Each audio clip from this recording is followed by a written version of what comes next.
Hey, Nick. Hey, Peter. How's it going? Pretty good. Pretty good. It is the day of our internal deadline for our own infrastructure working. And is it working? So a lot of it is working, but there's also so many corners of a system like ours that we're down to a bullet list of, I think it's 50 something bullets of manual testing. Okay. Because testing telephony is a project in itself. So right now I sit here with 3 different smartphones, and when I'm not checking in with you, I'm just sitting doing calls. So it's interesting times, but we'll get there. Nice. What about you? I unboxed my Osmo Pocket 4 camera, vlogger cam. Hardware day. Yeah. We've been playing around with the one you got for Phone.inc for the past 3 months now, actually. And yeah, it was just time. I had to get one for myself. I want to do a video about Memo this week. Yeah. And Nice. And I think like when we do the remote podcasts and stuff, we've talked about how we could maybe make it more interesting if we have, an extra camera, or like I think on Friday we're gonna maybe experiment with a remote vlog as well. It's just, you just gotta have some cameras, and they're just fun. Like it's a cool product. It's a really Lucky cool product. beast, you got the new one. Yeah. I always have this rule that I buy a lot of gear. I'm definitely a gearhead. But you should also buy it when you want it, and then don't think about when potentially is a new version coming out. And this is one of the cases where I lost out and bought a piece of gear, and then 3 weeks later a new version came out. Yeah, yours is still pretty good though. Yeah, it's perfectly fine for what we're doing. It looks very much the same. They put a few more things into the creator combo that we got. Yeah, like a lamp, for example, which is cool. And an extra. Or maybe did you get to like what are these called? Like these little things? No, but I got 2 microphones. Yeah, but you just bought an extra microphone, right? Did I? Yeah, maybe. I think so, yeah. Yeah. And then the microphones for our other big ones. I love gear. Yeah. It's weird. Like I was setting it up, and then I wanted to like move it around a little bit. And I moved the body of the camera, but the camera just stayed focused on me. It's like, it's following me. It's crazy. They have eyes on you all the time. Like I literally moved the body of the camera, but the camera head itself like didn't move at all. It just stayed completely fixed. That's really impressive. Yeah. It wasn't even like a delay. It's just like I just moved the body and the thing up here just stayed still. It's super fun. My kids are also absolutely fascinated with mine. They want to play with it all the time, but they're not allowed to at all, of course, right? But yeah. Yeah. Cool. Yeah. Let's do some updates. Yeah. I like doing these podcasts where we just talk about what we've been up to. Yep. Do you want to start? Sure. The biggest thing right now on my mind is Memo.sh, which I talked about on our last podcast as well, about buying the domain name. I've been very busy building and testing, and got a few people to sign up on the waitlist that we talked about last week. Nice. As well. Actually, maybe I'll just pull up Formspree now because I don't really know what the numbers are right now. But yeah, I haven't done the tweet where it's like, hey, this is what I'm building. Go here and add your email. I've just been tweeting about it and then leaving the link in a lot of the tweets. And then most of the times when I tweet, 1 or 2 people sign up for the waitlist. And that's been just really nice to see. So yeah, right now there's 43 people on the waitlist. Nice. And I haven't like asked people to sign up yet. So I'm excited about that. My goal this week is to make a video because I think it's getting to a place where it's demoable. And then I hope that video can get a bit more engagement and drive a few more signups. And then I think I'm pretty close to like starting to invite the first few users to actually try using it and see what they think about it. Super cool. I'm in the phase of the product right now that Mike Maples Jr. calls the value hacking phase. It's something Matt and I talked about on my old podcast, Out of Beta, like 5 years ago, all the time, basically this Yeah. framework. And it's such a fun stage to be at. I think it's the stage that you're at with Phone.inc as well. And I was actually thinking about you the other day when you were talking about how you felt like you needed to focus more on distribution and stuff like Mm. that. But I think if you can just like allow yourself to be in the value hacking phase, and you are like customer zero, or you know the space as well as you do. Like in my Yeah. case, I'm the original Memo.sh user Yeah. because Yeah. I had the problem and I wanted to solve the problem for myself. And then I think my bet here is that I am actually representative of a lot of current AI power users and even more future AI power users, Mm-hmm. which like kind of goes into the Crossing the Chasm book, Yeah. where the bet I'm making right now is like, if I build something that's really good for me and I kind of live in the future because I started using AI before a lot of people and I use it more intensely than a lot of people, then I probably come across problems before most people as Mm. well, right? And if I can solve those problems in a good way for myself and the other power users that I know right now, then in the future, maybe there's going to be way more people running into those same problems. So that's kind of the bet, right? Yeah. Um, Can you put a few words on the value hacking phase? I've read Mike's book, but it's some time ago. yeah, it's basically just like his definition of a startup is that a startup is not a company. A startup is a group of people that have a unique insight, most likely because they're living in the future. And they're trying to basically productize that insight. Does that make sense? Like they're Yeah. basically Yeah. trying to productize this specific insight that they have. And then the thing to be figured out is whether that insight is correct or not, right? Yeah. Yeah. And then in the value hacking phase, you're basically just trying to fix the value of the product before you go to the next phase, which is the growth hacking phase. Mm. And I think the core idea is that if you nail the value, the growth hacking phase is going to be so much Yeah. easier. But also, like in the value hacking phase, you aren't really super concerned with the market. Mm. So in my case, and this is different in your case because you have some experience with this, but in my case, I don't actually know if there is a market. That's still to be determined, I think. Mm-hmm. But the bet I'm making right now is that it's worth like going through this value hacking phase. And if I start doing that with more users, it's very likely that there is some market. We just don't know the size of it yet, right? Yeah.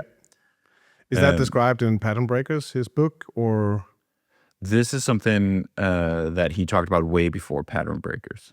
Okay. Yeah. He has some really good podcasts about it. There's an old podcast from, I can't remember if it's 2019 or 2020, but there's a podcast with him on the Knowledge Project where he's interviewed, where he sums it up really well. But he's Okay. also got his own podcast, especially the first season is really good. Like he talks to Andy Ratcliffe, who came up with the term product market fit. He talks Mm-hmm. to Steve Blank, I think. Like there's a few of those episodes that are insane. It's just like startup wisdom, literally. I've been lucky enough to meet him once. Oh, cool. Many, many years ago. And now one of my friends has joined his VC firm. Yeah, I think he's the guy who got Tim Ferriss into investing. Yeah, so he's Crazy. he's got some really good stuff there, and I love thinking about this value hacking phase. That's how I think about it right now. Yeah. I'm not too stressed about, like, the thing I'm stressed about right now is whether I like the product or not. Because if I don't, I'm screwed. And then, yeah, so that's kind of the one thing I've been thinking about. Then the other thing I've been thinking about with Memo is I have a strong belief that if you're building things in the AI space or in the AI sort of era almost, the thing that you should be building right now in a lot of cases is building blocks and not end solutions. Amen. Because we all have this superpower right now where we can use AI to create our own workflows and our own solutions to problems. And that has like, it means that everyone, I think right now has this preference of something that's a little bit more customized to their needs in almost any case. So no one wants a fixed solution. They don't want something that's too opinionated, I think. What they do want is like some more opinionated building blocks that are really great and that makes it much faster and easier to use AI and just yourself, like put workflows and tools together yourself. That's my opinion. I don't know if it's true That's or your not. opinionated opinion. And I'm building that into Memo, and I've made a few changes this week to the product that makes it that kind of like doubles down on this. Yeah. I'm just thinking here, like, I'm still a huge believer in super opinionated products, but I'm basically thinking like the audience that really uses AI to the extent that we are right now, and who's probably your audience with Memo, are builders themselves, right? And that audience want building blocks. Yeah. But I do think that there's going to be a change where, you know, as AI workflows at the level that us in the tech bubble are doing gets commoditized, we need more opinionated building blocks. Yeah, but I do think like the population of builders has like 10 or 100x'd. Yeah, but it's still from a very low number. I think that the one of the Right, best but kind like of I think like, you know, I was talking to a carpenter the other day at my kid's kindergarten, and he said he used Claude to like add calculators to his website, and he used it for his branding and stuff like that. And he's a carpenter. Yeah. And I think for him to like do great stuff, he needs some building blocks. Like he shouldn't build everything from scratch with AI. Totally. And I think it just, in general, like if we're all like doing everything in assembly code, we're gonna waste a lot of tokens. And I think in the end we agree, Peter. I think my point is just that the building blocks are going to be more opinionated as people who are not used to building software are starting to use them. Yeah, but I think what I'm saying is like tools like Linear, I think, are becoming more building blocks than opinionated fixed tools. I actually think, so I think as someone who uses Linear heavily right now, I think it should be even more opinionated than it is. But that's just okay. my take. You can just do too much in too many ways in Linear. Yeah, but I think that's like it's another sort of framework that we actually talked a lot about in the past on like on Out of Beta, my old podcast. Like the whole like cycle of bundling and unbundling, I think is just happening much faster right now. The cycle is like really short. But yeah, so specifically what I did for Memo.sh is like one insight I have this week is like, I don't always want it to do things the same way. I don't always want it to record notes the same way. And that's just me personally, right? But when I think about other people I know and I think about them using Memo, I'm sure that they want it in a even more different way than I want it. So I was trying to think about what that looks like and like what Memo actually is. So right now, basically, what it is at its core is just it's storage, basically, with a nice API in front of it or an NCP server in front of it. And then it's search, right, through the stuff that you put into this storage layer. So it's like really lightweight and really flexible. But of course, you want to add some opinion on top of that. And so what I came up with is like, what if for each workspace I have, workspace is basically my like organization right now. So like I have a personal Memo workspace and I have a test workspace for like testing new features and stuff. And what if on the workspace, I just allow the user to write down the instructions for the agents interacting with this workspace? Because sort of a core thing for Memo to work is that the agents always need to validate sort of what workspace they're in. Otherwise, they might add stuff to the wrong workspace. So that they're always instructed to always check the workspace before they do anything. And if they're checking it anyways, we might as well include some instructions there. And the more I worked on this and the more I thought about it, it's like, okay, this actually makes it really flexible. And the thing that I really like about it is I think people can potentially build things with this that I hadn't imagined. That's such a fun place to be. It's fun to build products where that's the case. Give people some building blocks and some guardrails, but let them just, come up with their own solutions for things, especially these early access people that are early movers or first movers, sorry. And so that's like the big sort of bet I'm making right now is like, what if this was just like, obviously you should have some say in default, but what if it was pretty flexible? What are people going to use it for? Because then it's like, then it's really just a sort of storage layer and a search layer that you can do whatever you want with. I think the next thing I want to figure out is like, how can it get back to you with like, something we talked about last time was like reminders, for example. How can you can it have some sort of like, almost like a compute layer or something like that? So it's been really fun to work on that. I'm going to record a video hopefully this week, get it out there. Gonna be a banger. Get a bit of traction there and then start inviting people. I haven't thought about, or I have thought about it, but I haven't decided how I'm going to charge or what I'm going to charge or whether I'm going to charge the first users. I'm leaning towards charging just because it's like, it's a good nice validation filter. And then another thing I did is once people sign up for the waitlist, I quickly added a form as almost, I was like, maybe I should ask a few more questions. So I added a form afterwards that you redirect it to where I basically ask 3 questions. I asked them, what's your interest in Memo? And I have 3 options there. I just want to follow the journey, which we talked about this in another episode, I think. I'm a potential user. And then all caps, give it to me. And then I ask what assistant or agents they use. And then I ask them what problem they hope that Memo solves for them. And almost everyone is saying the same problem, which is a good sign. Especially because you have shared so little of what you're actually building, right? Yeah, there's a few people that misunderstood what it is, but I think that's like 1 or 2 people. Everyone else has said almost the same thing. Nice. With a few variations, but that's encouraging. So at least there's some problems here to solve. And also got a good amount of people saying, give it to me in all caps. So that's obviously a good way to be one of the first people that get to try it. Yeah.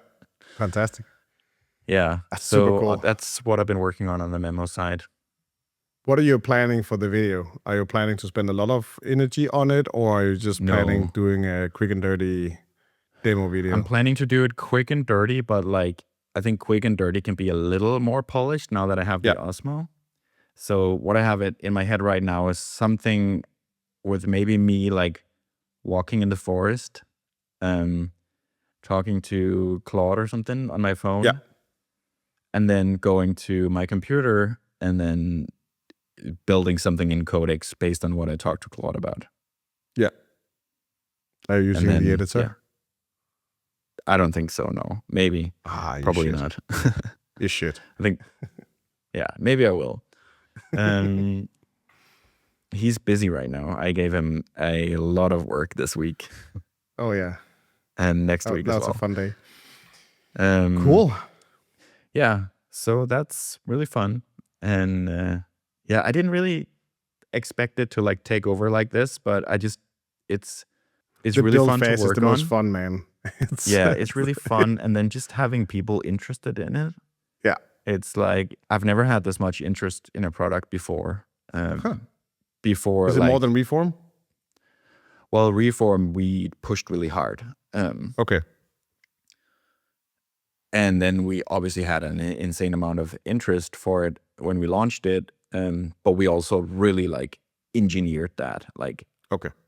Like I knew what I was doing. And this time I probably knew what I was doing too, but I haven't like said like, hey, go here and sign up, you know? Yeah. Yeah. And it's like 33 people, 43 people that have signed up. So it's nothing crazy or anything like that. But normally I don't get that from just an idea, vague tweeting, you know? So it just feels like there's a bit more pull. I think I've had a lot of the same thoughts around building blocks as you.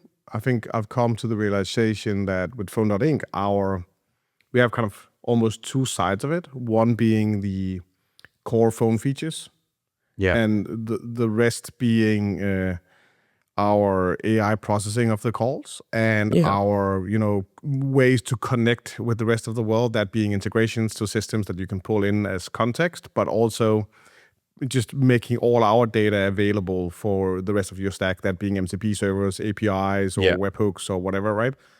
And I think I come to the realization that the phone system needs to be insanely simple. Yeah. It needs to be a set of primitives, but nothing complex.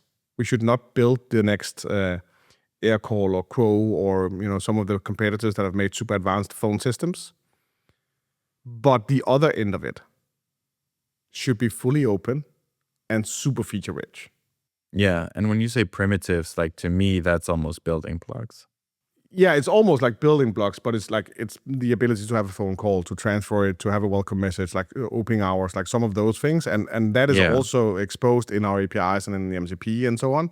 But they're not necessarily building blocks in the same way where you can kind of, maybe they are. I don't really know yet. If you, it's not impossible to see you extract like enough of those things into components, right? That it's not too hard to imagine someone like in a year using Phone.inc to build like a booking flow or an order flow or something. Totally. Right. And that's what I mean with like, you're not building a booking system. No. You're building the building blocks for someone to eventually maybe use Phone.inc to put together a booking system for their business or an ordering system or whatever, or report system for something. And I think out of the handful of customers we have on right now, more than half of them have already built workflows into Phone.inc, right? Or based on Phone.inc, which is an amazing start, right? Because that is just going to make the product both much more valuable, but of course also much more sticky, right? So I think it's really something I want to lean into. Like we need to have the best, like we basically need to be the phone system that connects with the rest of your business and that triggers and runs the rest of your business, right? And that's just really, really fun to build. It almost becomes developer tooling because a lot of these people are engineers. But then we're saying the same thing. Yeah. And it's just super, super cool to be able to do that these days with a telephony product, right? So it's really fun. And then besides Memo, still can't really talk about what we're working on at Tailwind. And at Phone.inc, we had a fun experiment last week where we tried to record all these shorts. We talked about it in the past, but the next vlog is going to be basically documenting the process of trying to create a shorts factory, not the clothing, the video content. And how many did we record? I'm not sure, actually. Way better than I expected. Probably I think we did 30, like I think. 30 something shorts in an hour and a half or something like that. Yeah, it was crazy. We have a bunch of content we need to record this week so we can drip it out while we're on vacation. So he's working hard to edit that this week and next week. And then once we're on vacation, I think he's going to start working on those shorts. Nice. So that's all sort of lined up now. And I got a nice message from Leah, your new ops person. Nice. Did she tell you about it? No. Oh, she messaged me and she said that she was in the middle of the hiring process for the developer job that you talked about last time. Mm-hmm. And she said that the videos were making a huge difference, and that a lot of the people she talked to had watched the videos, and they were already like their guards were down. She said like Yeah. she said it felt completely different from Yeah. previous hiring processes because people felt a different connection to the company from having watched the video and heard you talk about it. That was And I awesome. think it's not only is it awesome, but it's important to remember when you do stuff like this that you should not only, make a vlog to get customers. What you're actually No. doing is putting yourself out there, right? Partners would see you, Yeah. media will Investors. see you, investors will see you, potential hires will see you, right? Yeah. And so when you kind of judge the impact of doing something like that, you kind of you need to include it all, right? Yeah. Otherwise, you don't do it justice. So I'm not surprised at all. No. And I think the more we just continue doing this, the more value it's going to be for both of us. Yeah. So yeah, that's super cool. Yeah. Really cool. Yeah. So that's my On side my of things. side, the new infrastructure is the big topic right now. As I said, the deadline Yeah. is today. We will move our own number over to the new infrastructure today, and then we'll move customers when we are back from holiday. I think it would be reckless to go on a 2-week summer holiday and just moved all your customers to an unproven infrastructure. So we'll try to be a little bit reasonable. Mm-hmm. But I think the most important thing for me is how right the decision feels. Mm-hmm. So, I've spent a lot of my life testing phone systems, and kind of so I have a really good kind of product feel of when something is responsive and snappy and kind of well-oiled machine.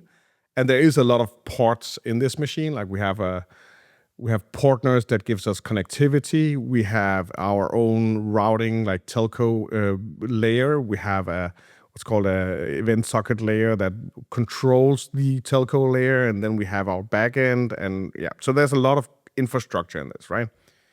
And we decided to build it quite drastically different than the last time we built this in Firmaphone. So basically, everything is based on, and now it becomes a little bit technical, but everything is built based on conference calls. So when someone calls in, we would actually make what is in like basically Google Meet, a conference ID, and then we can take people and put into that conference and take them out and so on. Where I'm used to building it as a more logical phone calls that gets connected and lines that get connected. But it just makes everything so much easier to understand on kind of what is happening in the life cycle of a call, and the controls are so much more natural. And a lot of more of it getting with the responsibility and the business logic gets placed in our backend where all of that business logic already lives. Yeah. So we end up with a product where the responsiveness of it, the time it takes to connect to things, all of these kind of small details that means a lot when you feel the product, when you use it. And I think telephony is invisible, so there's a lot more kind of a different tactile feeling when using it. And it is just so much better than anything I've ever tested, That's which is awesome. amazing. And of course, a big part of it is that we have our own apps, so we control the call flow end to end. So we can do a lot of optimization for that, and a lot of the bugs we're fixing right now it's network related. So kind of how does the call function when you go from a 3G connection to a 4G connection to a 5G connection? Suddenly you connect to Wi-Fi, and hard stuff like that. Yeah. But it's all that stuff that just makes sure that the quality of the product is just something that you do not expect from a telco product, which is always a bit janky and noise on the line and stuff like that, right? So yeah, I'm super stoked with that. Of course, also stressed out because there is a lot of small things in a big machine like this, Right. but none of them are big worrying issues. That's cool. Yeah, so I'm really I'm also the kind of person who don't want to spend too much time in kind of infrastructure land, even though I find infrastructure fascinating and extremely fun. If I could spend my entire day racking servers, I would love my life.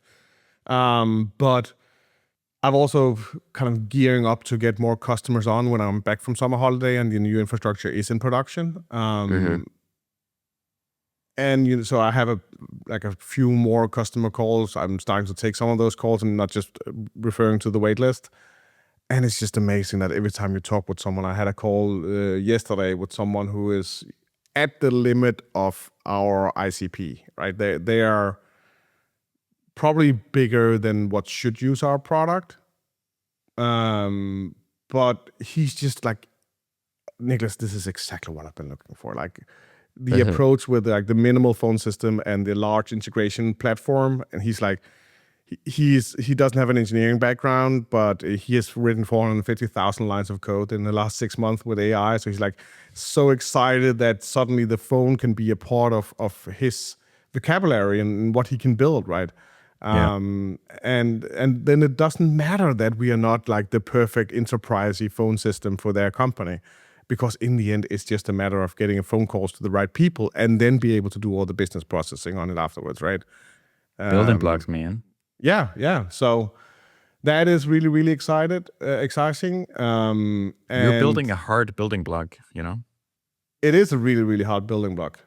And I think I've been thinking a lot about like, are we ending up just building a Twilio or Telnex competitor and being kind of an infrastructure layer? But I think the truth is that because we have the consumer-facing front end of it, of being the one that actually facilitates calls to, and being the app that people know and where they have the phone number and do kind of the business communication, I think that's a better positioning, because I do really believe that much more people are going to automate stuff with AI, and then Twilio and Telnex are more towards people like us, the engineers, and becomes too hard for the ones who just needs a phone system that is well connected to the AI pipeline. They didn't need a full-blown developer CPaaS for building something totally crazy and cool, right? Right. They basically, like, a lot of them, which is like if they could hook into their private phone calls with an MCP server, they would be absolutely amazing, right? So yeah, I think we kind of almost by coincidence hitting an interesting balance in becoming building blocks without being an API first company. And that's super, super fascinating. Yeah. That's really, really cool. Yeah, and then we're hiring for that engineer right now. Got a handful of really great candidates for that. We're slowly gearing up to hire for a marketing role as well. Okay. So I should probably see if I can get that ad out before I go on summer holiday. A lot of people are looking for the next thing when on holiday. And then I think we're going to do a shift. Or we will be doing a shift away from infrastructure and over to the value hacking stuff as soon as we're back from holiday, right? And I'm so excited to do that. Nice. And then getting Leah on, as you said, it is so great to have someone that you deeply trust, where you can just hand over all the stuff that you're not great at, but you would usually do yourself, because I cannot give the budget to an engineer, right? He should be doing engineering. Like, there's so many things that she doesn't necessarily have experience in, but I can just give it to her and I trust her and she'll fix it. And otherwise you'll get Claude to help and everything will be great, right? So I think that's really becoming one of my...